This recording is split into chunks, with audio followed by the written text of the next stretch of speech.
Piastri's not happy. He was grumpy. He was like, I don't care. Verstappen's not that guy, is he? Is there a space for Yuki? Christian Horner basically calling up every Formula One team owner and saying, so... Hello and welcome to The Inside Track, the podcast that takes you behind the scenes of Formula One through our exclusive access to Red Bull Racing. I'm Rick Edwards, journalist, broadcaster, Formula One fan. And I'm sports journalist Matt Majendie. On today's show, we will discuss the following. After another podium finish, just how far can Max Verstappen go this season? We'll obviously talk about that Piastri and Norris incident. Finally, a bit of tension in that relationship. And we'll talk about Christian Horner's bumper payout. And are we going to see him make a swift return to Formula One? As always, if you want to watch this episode or get the latest video content from Race Day, subscribe to our YouTube channel, the Inside Track Podcast. Now, Matt, I am happy. Why am I happy? Because Piastri's not happy, because he's been feisty and he's had a coming together, and you saw his personality.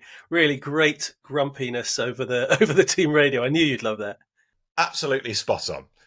This is what I've been waiting for ages, and now it's happened, and I'm delighted, and I think it's sort of what the championship race needed. I did think I thought all along it was inevitable that at some point you would get friction and tension, and then as we've got closer and closer towards the end of the season, I was like, maybe it just won't. Maybe they're just nice guys, and nothing will happen, and they'll just race, and it'll all be nicey. But this weekend it wasn't. I particularly enjoyed the race radio further on when they were asking him about stops or tyres around the safety car, and he was like, I don't care. You just do what you want. It was sort of great, sort of teenage petulance. I thought it was fabulous. He was grumpy. He was really grumpy. And then after the race, he sort of modified it a bit and said, "Well, I need to have a look back at the incident." Personally, I could see why he'd be a bit annoyed, but I don't think there was anything in it. Well, you think if he's in that car and all he sees initially is Lando just turning into him, because that's what it looks like. But Lando's sort of trying to avoid or has just caught the back of Max, and so inevitably that's what happens. So I think his first take on it is, wait a second, what's that? You're driving me into the wall. So you could see, and that's probably quite scary at that pace, going into a solid wall. Yeah. But I didn't really have any issue. The stewards didn't have any issue. The team didn't have an issue with what Lando did. It was fair enough, and it's tight going into that corner. Brilliant little move. Yeah, and good racing, and nice to see a bit of good racing in a race on a track that it's so hard to pass, isn't it? I mean, Max Verstappen was saying afterwards that Norris was way quicker than him, but didn't really matter because he was never going to get past him. That seemed to be his kind of take on it. I think that does it a disservice to Verstappen, because I chatting to within the team where they were saying how many drivers actually would have been able to hold off. I think other people would have crumbled under that sustained pressure from Norris, but he was just parking his car perfectly every time. And bearing in mind the issues he was dealing with his car and the constant dialogue with his team, and to still be able to do that, I was really impressed. You're absolutely right.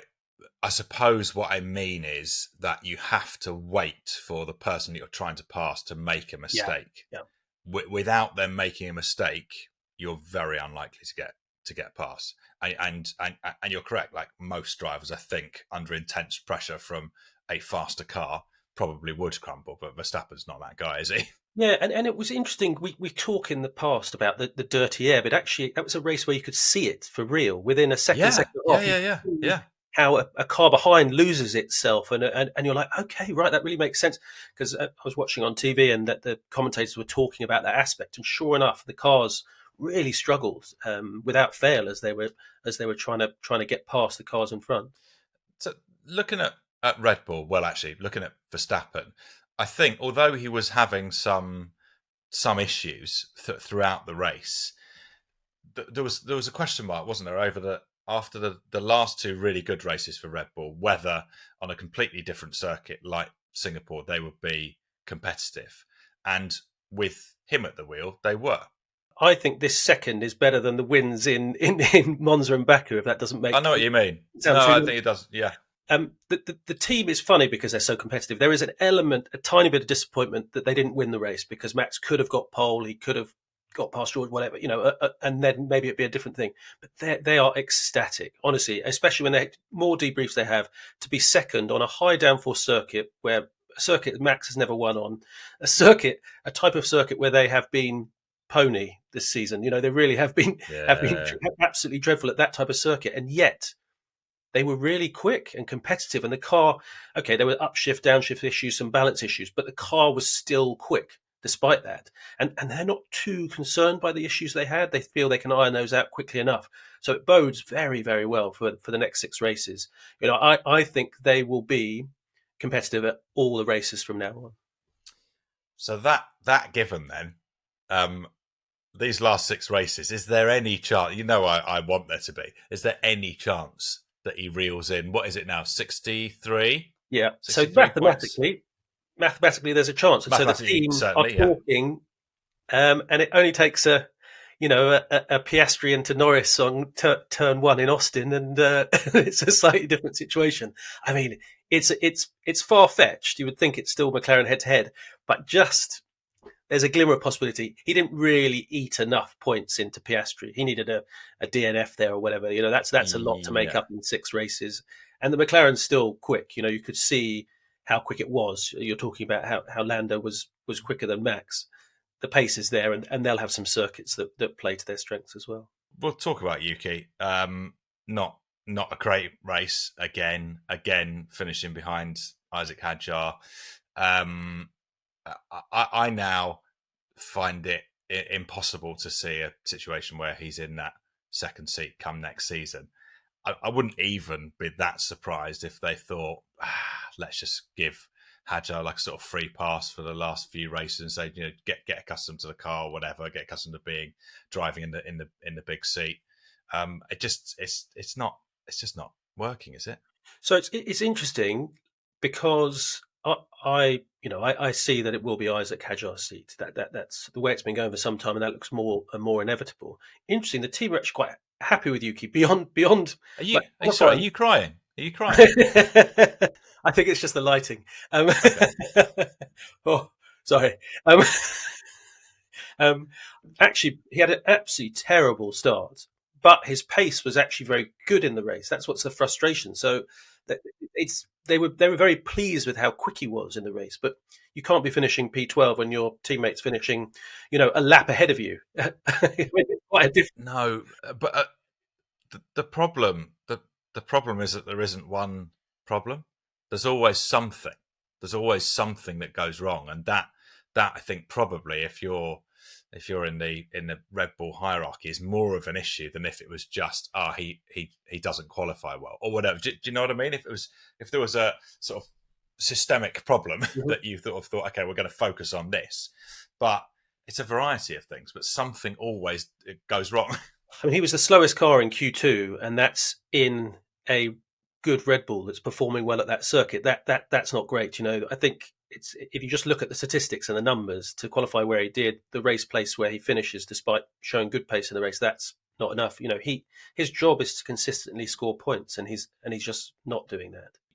What's the general mood like at Red Bull then? Pretty buoyant after that result for Max. I think if you had asked anyone after sort of the Hungary Zandvoort period of time and said, "Oh, just so you guys know, you're going to win the next 2 races and then finish second," they would have been sort of cartwheeling through Milton Keynes, in celebration, champagne corks. I don't think anyone envisaged the speed which they were turning things around. They were getting an understanding of the RB21 and they were going in that right direction. I just don't think they felt they would unlock it as quickly as they have done. And they seem to have a feel of this car. And for a car to be consistently quick at such different circuits, Monza and Baku were a bit similar, but to be quick here at Singapore is massive, and they'll be very buoyant. They are very buoyant going to Austin, I think. And you caught up with Pedals, Red Bull's chief engineer, after Singapore. Now, I know he finds you hard work, but was he in a good mood nevertheless?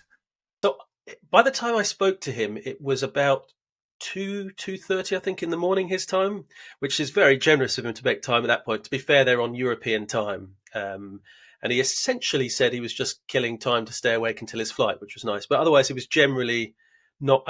He didn't seem so long suffering this time around. But it was interesting to catch him talking about that point I made at the start, that just a little bit, that one that got away. But straight in the immediacy post battle. He just got back to the hotel from the track. And I think if they were, when they sit down, I think they'll be very pleased, and they know what the issues were. I mean, he was funny talking about how Max makes it very clear from the car what the issues he's having, and rightly so. And then talking to him about the debrief they have afterwards, I often think, how feisty is something like that? That people, can they turn into slanging matches? But actually, they're always very positive because everyone is in that direction of trying to improve the car. So they will have sit down to talk and understand why he had the issues with the upshift and downshifting.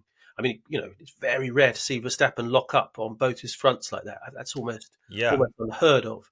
And that plea of "I'm really struggling" coming down the airwaves, you don't hear that. That was a very honest assessment, and yet, he was having all these issues, and yet he still finished second and held off, a potential world champion behind him. Amazing. I'm really impressed. But will the team think that they could have done anything differently in terms of the one that got away? Like they kind of rolled the dice a bit, didn't they, in their tyre choice? Yeah, I think so. The tyre choice is interesting because by going for the soft, they felt that was the only option. Actually, I think it was probably the right call because he was on the dirty side of the track, and you lose quite a lot of time in Singapore compared to other circuits. It's just you can actually see it. If you're watching on TV, you can see that sort of marble effect that's off on the dirty side of the track. So with the softs, the soft was the option to perhaps catch George Russell, but even more important, to keep the two McLarens at bay. And actually did very well to make those tyres last. But I felt that was the only call. I think the ones they got away, issue is more the setup balance of the car. I think engineering-wise, they feel they could have done things differently. And I think it's more that aspect, certainly, than the idea of tyre choices and race strategy. So it's funny, isn't it? They came second and looking very good at a track where he's never won. They're never, they tend not to be good. And in fact, there's a disappointment in a second at a high downforce circuit. It kind of says a lot. Yeah, it tells you everything you need to know about Red Bull's attitude, really. Yeah, so this is Pedals just chatting to me back in his hotel just after the race in Singapore. What are your thoughts on the race? I mean, it's second place. I think probably as a team, you're pretty happy with that, or? Yes, it would be extremely disrespectful to all the other competitors in the paddock if I turned around and said, no, we're dissatisfied.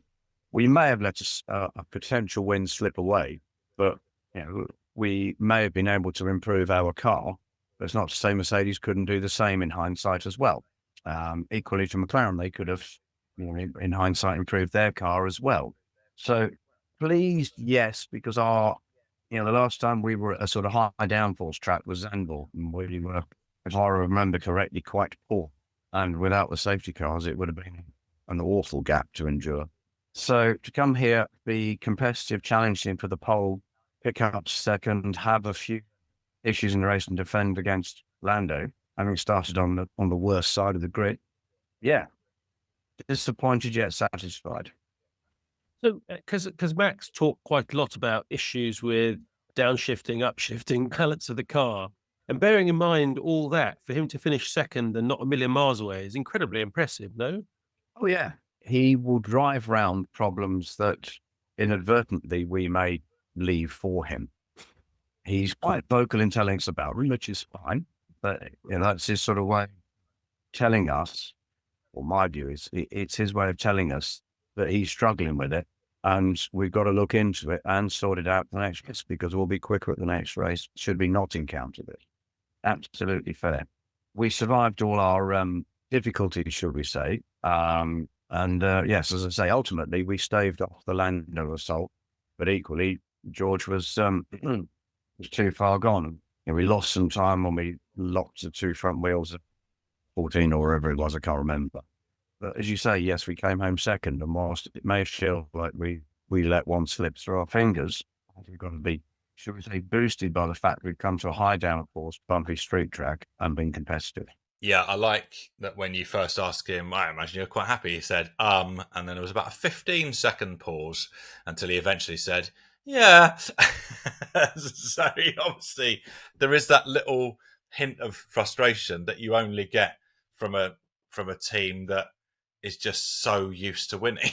I genuinely was a bit surprised. I thought he'd be really pleased, but yeah, they're just so competitive.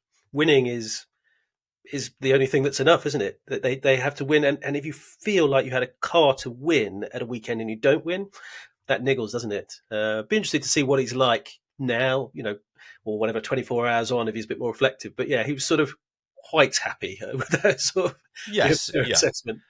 I get the feeling that Pedals is never sort of outwardly extremely happy, though. Or maybe that's just when he's chatting to you. I have that effect on people. You do. It's true. You do. Big moment for McLaren, obviously, in that they, although they'll be disappointed with the race, probably, they won the Constructors' Championship with 6 races to go. It's an extraordinary achievement, actually. Yeah, I mean, it was funny, wasn't it? It was such a big celebration for them, and there was champagne popping and all the team together. But all anyone wanted to talk about was their 2 drivers going into each other at turn 1, which was funny. But I mean, amazing achievement. They've done that so long left of the season. It shows the dominance they've had. But it's fun because the dominance isn't there now. We've got an exciting races at the end of the season is fun, and we've got George Russell winning. We've got Max capable of winning.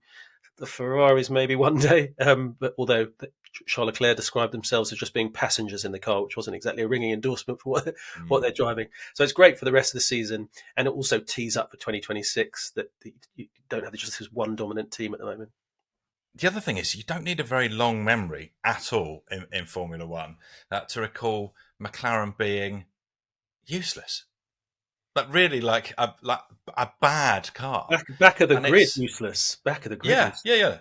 And that turnaround, I think, is really heartening for every team, particularly with rule changes coming up. Like, it really, you can, like, wherever you're starting from, you could, give it 2, 3, 4 years. Who knows where you'll be?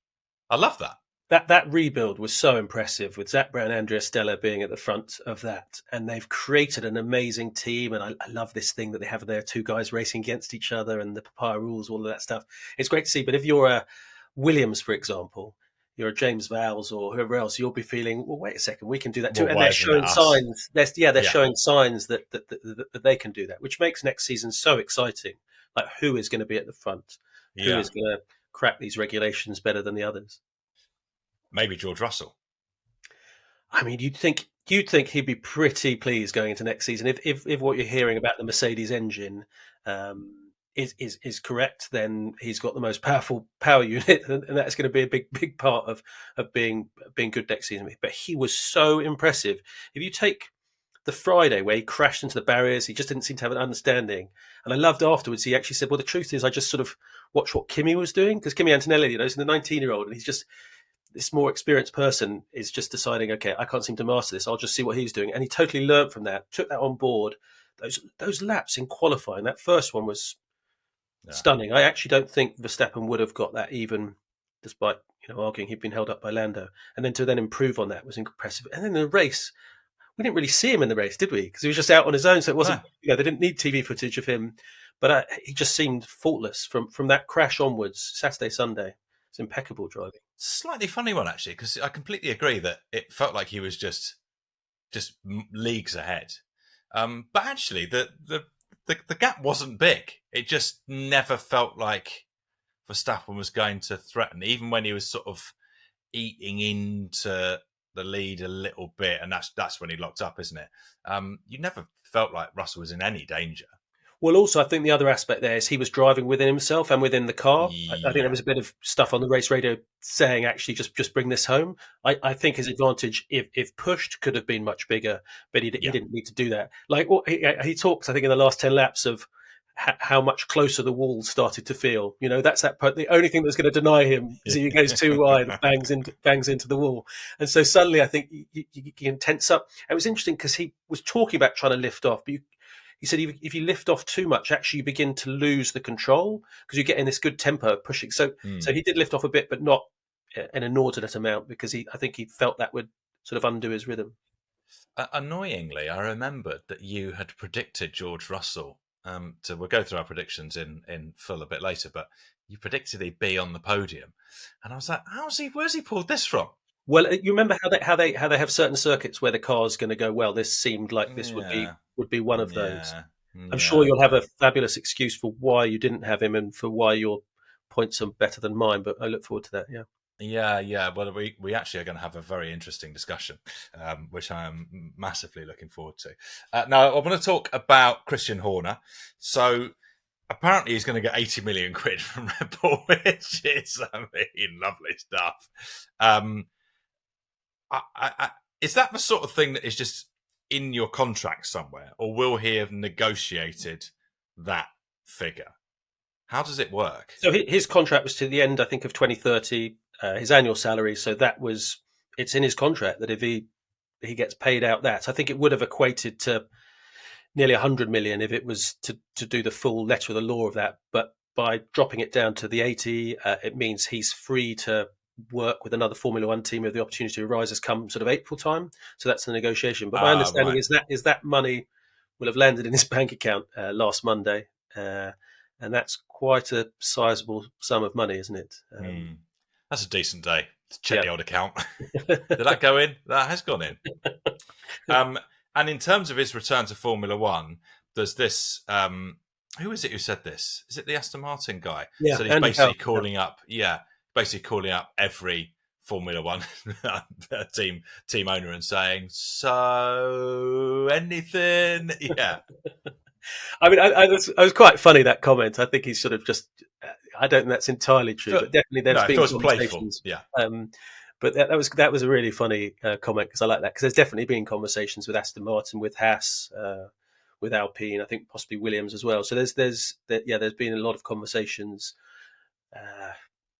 There don't seem to be loads and loads of options. I think Aston Martin sort of had seemed an option, but that door seems to be closing. Haas have said thanks, but no thanks. Alpine is very much one that won't go away, despite Renault saying they don't want to sell. I think that seems a possible or the likeliest option.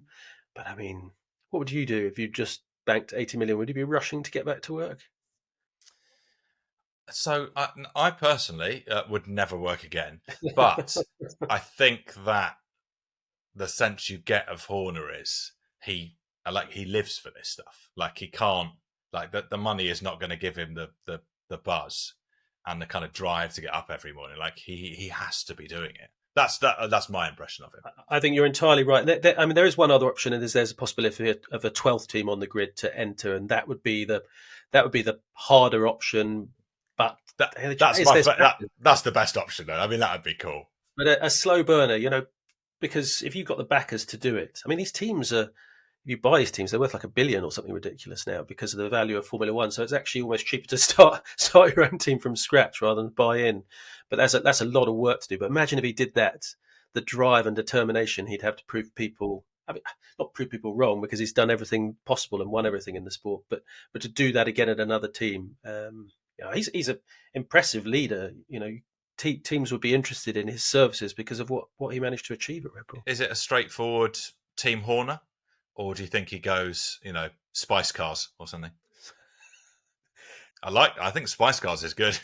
There is a story back in the day when he was in the junior categories as a racer that he had a sponsor, and the sponsor was a cake maker, and they made two brands of cakes. One was a Beano cake and one was a Spice Girls cake. And he's like, no, I don't fancy this girl band much. I think I'll go with the Beano. But anyway, it's just a quirk of the thing that he nearly was funded by the Spice Girls of sorts through a car sponsorship. But I imagine, I don't know who his backers are at this stage. The talk is he's got some quite sizable backers behind him, and I guess the team would be tied to that, whether that's a manufacturer or a billionaire of some sort. So yeah, we wait and see. It'd be interesting to see where he pops up or what he does next. Yeah, but he is going to pop up somewhere. Also, have you got some inside information about Alex Dunn? Because I've been hearing some whispers about him being a Formula One driver next season. So the thing about Dunn was he's been impressive, as he's on McLaren's books, or was. But it's very clear as he's doing F2. He's an F2. Yeah, F2. There's no step up for him, because Lando and Oscar tied to long-term deals. Those will be extended. Those guys are there for the foreseeable. So there's no option, and you can't stay in F2 forever. I mean, you could do another season. So that contract has now ended, and we know that he's having conversations. Helmut Marko, who runs the junior program, about joining Red Bull. My understanding is more that'll be a done deal. As in joining the RBs, the Racing Bulls. Well, no, actually, as into joining Red Bull, but perhaps doing another season in F2. So I don't think we'll Right, see it done okay. necessarily on the grid I next see. season. Yeah. But I guess with the promise that there would be the opportunity the season after that. That's what I'm getting at this stage. But I mean, it's Formula One and it's Red Bull. These things change quickly. But if I was to guess, it would be Verstappen alongside Hadjar next season for Red Bull, and then probably Liam Lawson and Arvid Lindblad in the Racing Bulls. But you know, is there a space for Yuki? Would they want to have just two total rookie drivers and bring in Alex Dunn? There's a few different options for the team to think over. Yeah. Actually, when you said that, it does make me feel a little bit sad for Yuki, because if he isn't driving within that setup, can't see where he's getting a drive elsewhere. Not really. There's not a lot of other options on the grid. So, but yeah, it's a fickle world, Formula One. If he can, 6 races left and the car is behaving well and being competitive and it seems to be more manageable to drive for the most part, never say never. Get some points, lad. Yeah. Get some points on the board. If he could just do that. Anything that we've missed from the Singapore Grand Prix? Ferrari's had not a great time again. Just on a Red Bull thing, actually, there was an interesting one leading into the weekend that the news that Matt Callett, who's been a regular on this, and his number one mechanic for Max Verstappen is heading off to Audi next season. So Jonathan Wheatley, who was sporting director at Red Bull previously, is now team principal there, has lured him across. So that's quite a big signing, because he's not head of the team or whatever, but he's actually a huge character, big figure. So that was some news. It was interesting. So he'll be moving across for next season. Did he send you a note and say, I'll miss you? No, I think just stay in touch. Just stay in touch. Yeah. Don't be a stranger, I think he said. Yeah, something along those lines. And yeah, everyone else, I think Ferrari's not great. Nice for Ollie Bearman to get a point. Yeah. Well, how many points did he get? A couple of points? Yeah, he did all right, actually. I thought he was pretty good. Yeah, Ferrari were just not there. I mean, it doesn't sound terrible where they finished, but they just didn't seem to be in they the were nowhere near, though, were they? Yeah, they weren't. I mean, it was all really about the George Russell, Max, and the ding dong of the McLarens. That was the main chat of it, and the Ferrari just felt like an afterthought, didn't they? Really? Yeah. Oh, actually, maybe the best bit, apart from the McLaren coming together, Alonso's tantrum on the last lap. Yeah, he was quite. He was cross. He was cross. He was quite feisty all day on the radio. Actually, he drove very well. Yeah. I think he did quite well. They're that driver of the day vote, and he was one of the top 3 in that. So he's an ever favourite. But yeah, he a bit like Max. That drive deserved P7, basically. He's not shy, a bit like Max, of making his thoughts felt during a race. Anyway, did he have a point? I don't think he did. No. Or at least I think if it's him with a car that's brakes have stopped working with a lap to go and you've got a 40-second gap, you're taking it round and you're getting the points. Like you just are. I don't see any driver doing anything different to what Lewis Hamilton did there. No, he did what he needed to do, didn't he? Okay, but that's the Singapore Grand Prix all wrapped up. Next stop after another fallow week, it's the USA Grand Prix. We'll get to that in a moment, but first, let's take a look at our predictions. So we get 1 point for each driver on the podium we call correctly, 6 points if we nail the 1, 2, 3 order. Over the season, we're up against you, the audience, and then the horrible AI. These are our Grand predictions. Thank you. Last week, Matt, you got 0 points. So going to Singapore, you're in a bit of a pickle. Can you remember who you went for?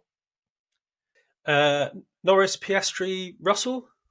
I think you went Piastri, Norris, Russell, actually. Right. Yeah. So that gets you 2 points. I went for Verstappen, Norris, Piastri, so that also gets me 2 points. The AI bot, it's a bit disappointing because I've been sort of eating in.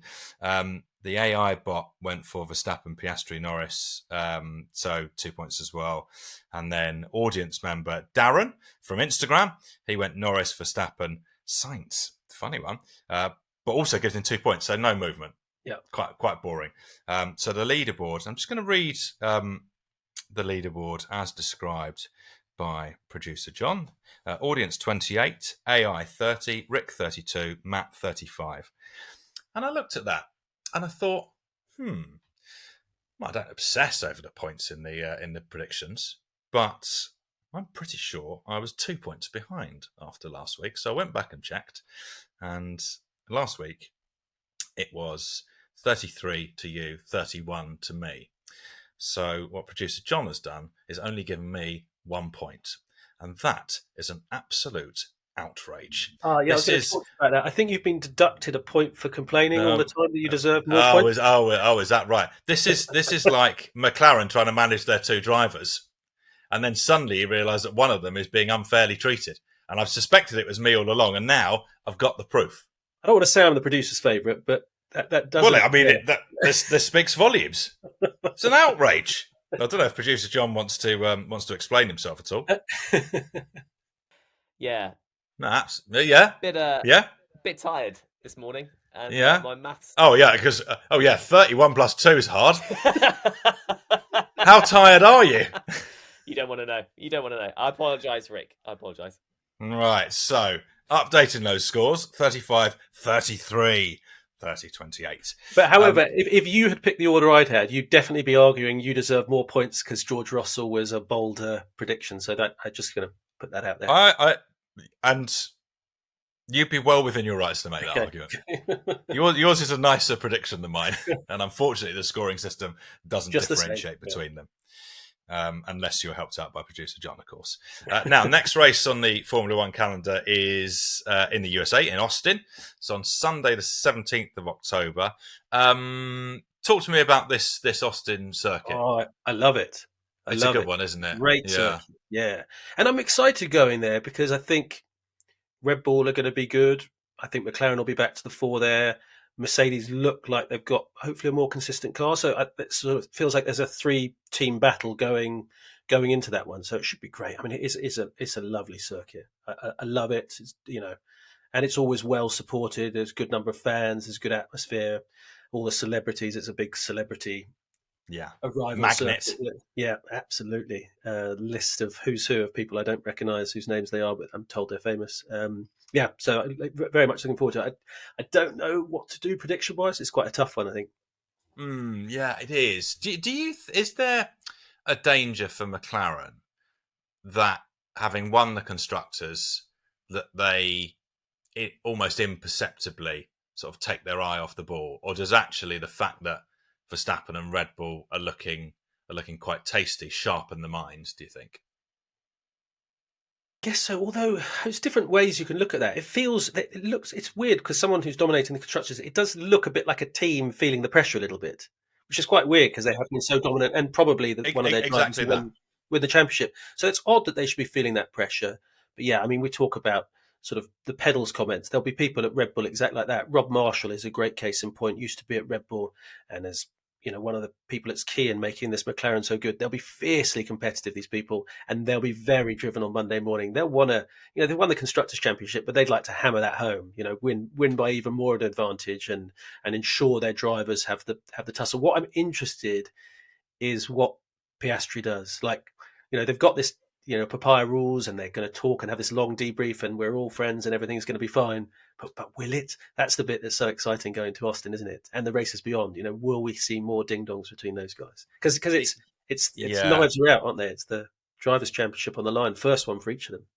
The slight shame of it from a sort of neutral, race fan perspective is that when Piastri, as he will have done now, looks back at the replays and sort of looks at the different camera angles, I think he will see that Lando hasn't really done anything wrong. And you couldn't expect the team to say, "Oh no, swap places." So probably he'll calm down. What you really want is him to look at it and go, "That is a disgrace," and feel that he's been genuinely wronged. But I don't think he will feel that. If it comes, it doesn't matter now. I think if it comes to a first corner tussle between those two, they're side by side. I don't think anything's going to be given. I think we've got a bit more feistiness coming. That's very true. Believe in feistiness; it's possible. Yeah. I think the one that will haunt him is the old slow pit stop place swap. if it gets really tight at the end, you're going to be thinking about those points. Well, those things, they stack up. It's funny you say that, but Yeah, of they course. stack up in your head, don't they? I mean, they're only human. We've said Yeah. said before he was a bit robotic, but like he's only human. He's feeling the pressure. Much and less he's so also- since I mentioned that, though. I know you've released him, the inner beast or whatever it is. But I don't want to take too much credit, but yes. If he doesn't name check you when he wins the title, if he wins the title, that'd be disappointing. But yeah, I think those things stack up in your head, and that he was asked if he felt that there was favouritism towards Lando, and he gave a very clear no, and I think he believes that. But it's quick, that can quickly change, can't it? Who historically has done well at Austin? I mean, I feel like most of the time I ask this question, it's just Verstappen. Because yeah, but I think McLaren will be good here again. I think they should do well. But yeah, Max as well. Yuki on the podium, even maybe. Do you want to take that bet? No, come on. We could. I'd like him to do well. Lovely fella. I'd like him to do well. He's not going to, is he? No. All right, let's do our predictions. So you are in front with it depends who you ask. 3-point lead. 2 to 3 point lead. Well, let's call it 2 because it is 2. The audience still rooted to the bottom of the table. Who are you going for? 1, 2, 3. United States Grand Prix. What is your? I'm going to prediction? go. God, I think if you asked me, I could just entirely different. I'll go Lando for the win. Verstappen second, Piastri third. Now that's annoying because that's what I was going to go for. No. And the only I was good, but purely because I was like, I've got no idea here. Yeah. But what would be the best sort of result? So actually, I'm going to switch it. So I'm going to have Verstappen, Norris, Piastri. Yeah. But in terms of the sort of championship race, both of those would be good results, good. wouldn't they? Yeah, good. Yeah. So I think that's what I'm going for. Well, the AI, it's annoying because the podium is probably correct. Norris, Piastri, Verstappen. So it feels like the 6-pointer could be there. Could it be? George Russell might have something to say. He might do. He might. Will Mercedes go well in Austin? I don't think they'll be as good in Austin, but they feel like they've unlocked a better car, a more consistent car. So we'll see.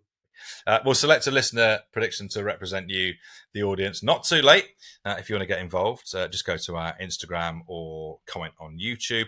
Follow us on Instagram, TikTok, or YouTube. Search for the Inside Track Podcast or check out the show notes. We're back in 2 weeks' time to review all the drama from Austin and provide some exclusive insider insight, as always, from Team Red Bull.